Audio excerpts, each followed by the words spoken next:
وداعيا إلى الله بإذنه وسراجا منيرا نحمده ونصلي على رسول الكريم আমার স্বাস্থ্য ভালো না অনেকে জানেন অনেকে জানেন না প্রায় 2 বছর যাবত আমি অসুস্থ অবস্থা আছে তারপরও আল্লাহ রাব্বুল আলামিনের মেহেরবানিতে এখন অনেকটা সুস্থ আছে যার কারণে আজকে মহতি মাহফিলে আসার আপনাদের সম্মুখে উপস্থিত হওয়ার আল্লাহ সুবহানাহু ওয়া তাআলা তৌফিক দান করেছেন আমি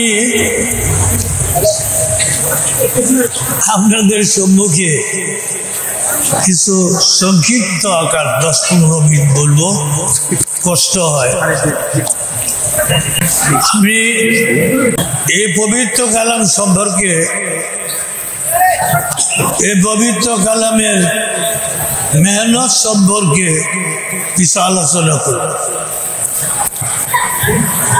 আল্লাহ সুবহানাহু ওয়া তাআলা সোনার ঘর থেকে আরম্ভ করে বিরাট আকারে শুনে খুশি হবেন দাওরে হাদিস পর্যন্ত এই বছর খোলা হয়েছে সকলে বলি আলহামদুলিল্লাহ আবার শুনলেন তো কতক্ষণ 8 জন না 7 জন মহিলা হাফেজা পড়া শুনলে অবাক হবে এত সুন্দর পড়া আমি পরশুদিন শুনেছিলাম মহিলা হাফেজা যারা পবিত্র কালাম কত সুন্দর করে পড়েছেন এবং হাফেজ সাহেবদেরও আপনারা দেখলেন ছোট বড় সর্বতরুণী আছে 18 জন আপনারা খুশি না বেজান কেমন খুশি হাত তুলে দেখাই মারহাবা বলেন আলহামদুলিল্লাহ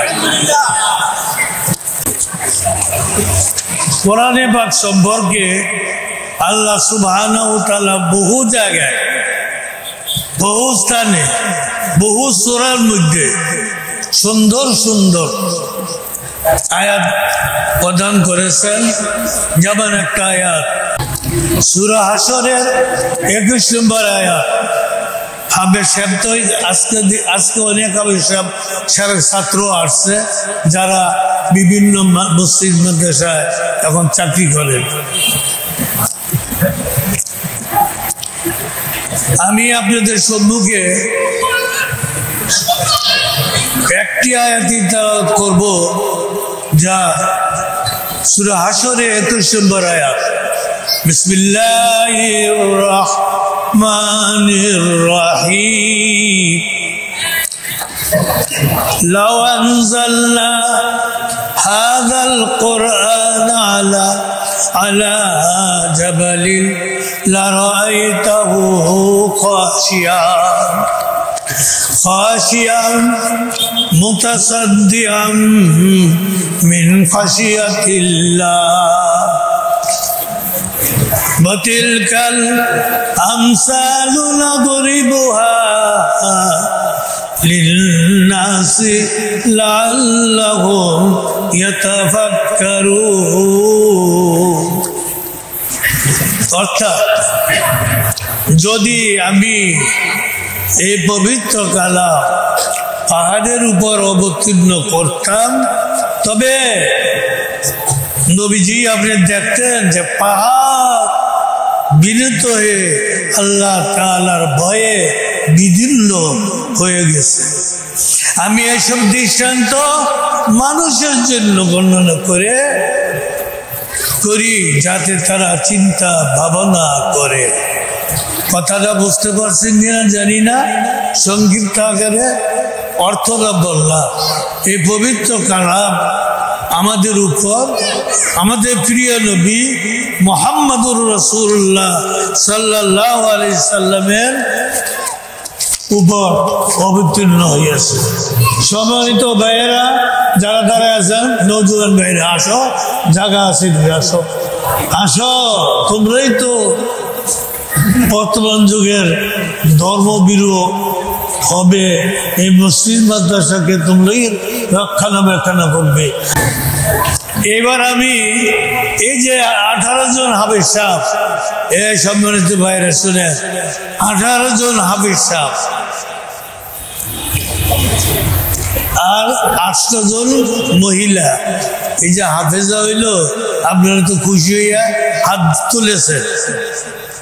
এবার হাফেজ সাহেবদের সম্মান সম্পর্কে কয়েকটা হাদিস বলিয়া বিশেষ কানজুল উম্মাল প্রথম খণ্ড 261 নম্বর পৃষ্ঠায় হযরত আবু উমামা বাহিনী রাদিয়াল্লাহু আনহু থেকে বর্ণিত, তিনি বলেন, হামিলুল কুরআনি দাওয়াতুম মুস্তাজাবাতুন। রাসূল খুদা সাল্লাল্লাহু আলাইহি ওয়াসাল্লাম ইরশাদ করেছে, কোরআন বাহকের দোয়া আল্লাহ সুবহানাহু তাআলা কবুল করে থাকে। সুবহানাল্লাহ। হামালাতুল কুরআন আউলিয়া আল্লাহ ফামান আদাহু ফাকাদ আদিল্লাহু ওয়ামান ওয়ালাহুম ফাকাদ ওয়ালিয়াল্লাহ। রাসূল খুদা সাল্লাল্লাহু আলাইহি ওয়াসাল্লাম ইরশাদ করেছেন, হাফেজে কোরআন আল্লাহ তাআলার ওলি, আল্লাহ তাআলার ওলি বন্ধু। সুতরাং যে ব্যক্তি তার সাথে শত্রুতা পোষণ করলো, সে যেন আল্লাহ তাআলার সাথে শত্রুতা পোষণ করলো, আর যে তার সাথে বন্ধুত্ব করলো, সে যেন আল্লাহ সুবহানাহু তাআলার সাথে বন্ধুত্ব করলো। জোরে বল সুবহানাল্লাহ। আরো জোরে, আরো জোরে। তাফসীর ইবনে কাসির প্রথম খণ্ড 152 নম্বর পৃষ্ঠায় হযরত আব্দুল্লাহ ইবনে বুরাইদা রাদিয়াল্লাহু আনহু হতে বর্ণিত, তিনি বলেন, কুনতু জালিসান ইন্নান নাবিয়্য সাল্লাল্লাহু আলাইহি ওয়াসাল্লাম فسمعته يقول الآن هذه القرآن أنا يلقي صاحب يوم القيامة। আমি নবী করিম সাল্লাল্লাহু আলাইহি সাল্লামের নিকট বসেছিলাম, এমন সময় তাকে এই ইরশাদ করতে শুনেছি, কিয়ামতের দিন যখন কোরআনওয়ালা, কোরআনওয়ালারা শোনো, কোরআনওয়ালার বাবেরা শোনো, যারা উপস্থিত হইছ, কিয়ামতের দিন যখন কোরআনওয়ালা আপন কবর হতে বের হবে, তখন কোরআন তার সহিত এমন অবস্থায় সাক্ষাৎ করবে যেমন দুর্বলতা মানুষের রং বিবর্ণ হয়ে যায়। পবিত্র কোরআন পাঠকারীকে জিজ্ঞাসা করবে, তুমি কে, আমাকে চিনোনি? সুবহানাল্লাহ। তুমি কে, আমাকে চিনোনি? কে বলবে? কিয়ামতের দিন যখন কোরআনওয়ালা আপন কবর হতে বের হবে, তখন কোরআন, পবিত্র কোরআন তার সহিত এমন অবস্থায় সাক্ষাৎ করবে যেমন দুর্বলতা মানুষের রং বিবর্ণ হয়ে যায়, এবং কোরআন পাঠকারীকে জিজ্ঞাসা করবে, তুমি কে, আমাকে চিনোনি? আমাকে চিনোনি? হে কোরআন পড়নেওয়ালারা, তাহলে হাফেজ সাহেবগুলো কিনা সবার জন্য, কি সবার জন্য যারা কোরআন তেলাওয়াত করবে। সুবহানাল্লাহ বলি। কোরআন পুনরায় জিজ্ঞাসা করবে, তুমি কি আমাকে চিনোনি? বলবে, আমি তোমাকে চিনি না। কোরআন বলবে, আমি তোমার সঙ্গী, সেই কোরআন যে কোরআন তোমাকে কঠিন গরমের দ্বিপ্রহরে তৃষ্ণা রেখেছি, রাত্রে জাগে রেখেছি। কোরআনের হুকুমের উপর আমল করার কারণে তুমি দিনে রোজা রেখেছো, রাত্রে কোরআনের তেলাওয়াত করেছো। প্রত্যেক ব্যবসায়ী আপন ব্যবসা দ্বারা লাভ হাসিল করতে চায়। আজ তুমি কোরআন বলবে, আজ তুমি আপন ব্যবসার দ্বারা সর্বাপেক্ষা অধিক লাভ করবে। সুবহানাল্লাহ। অথবা শেষ নয়, হাদিসটা অনেক বড়। অথবা কোরআনওয়ালাকে ডান হাতে বাদশাহী দেওয়া হবে। বাদশাহী পাইতে চাও কে কে? হাত তোলো। মারহাবা, মারহাবা। এই মুসলমানের চরিত্র। কোরআন দ্বারা শিখতে হবে, ঠিক না বেটি? মূর্খ থাকা যাবে না। অতএব কোরআনওয়ালাকে ডান হাতে বাদশাহী দেওয়া হবে, আর বাম হাতে জান্নাতের চিরস্থায়ী থাকার পরোয়ানা দেওয়া হবে। সুবহানাল্লাহ। আর তার মাথায় সম্মানের তাজ। সুবহানাল্লাহ।